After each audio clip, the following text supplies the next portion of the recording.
feit is tussen jou hart en jou mind. Van jou mind weet wanneer die seisoen van 'n persoon in jou lewe om is, maar jou hart sukkel om dit te aanvaar. Maar toch bly jy met die gewete en daarmee prepare jy jouself vir die ergste. Ons band is nog nie breek nie, maar ek hoor al hoe dit kraak.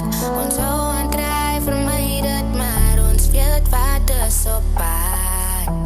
Elke oomblik saam jou voel soos iets wat ek moet spaar. Hoekom leer my hart aan om jou te verlang? Dis die bitterste pil wat ek ooit moes sluk. Die gedagte van het laat my hart kruk. Alles breek hier binne my. Geen woorde word gespreek, maar ek hoor jou in die stilte breek. Want ek weet dat jy ook weet het raak te veel.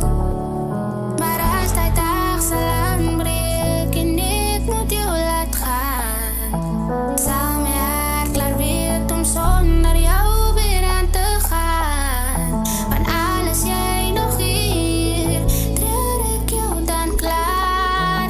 My hart is klaar om te aanvaar.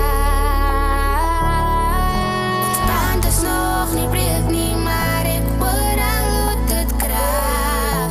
Ons hou aan kry vermy dit, maar ons weet wat is op pad. Elke oomblik saam jou voel soos iets wat ek moet spaar. Hoekom leer my hart aan om jou te verlang? Hoekom dan nou? Hoekom nou hier? Hoekom dan hy, my vader? Hoekom alweer? Ek het so gehou op, hy sou my net iets val. Hy sou van my wil, kyk my, wie sou iets in jou skuif, my baby.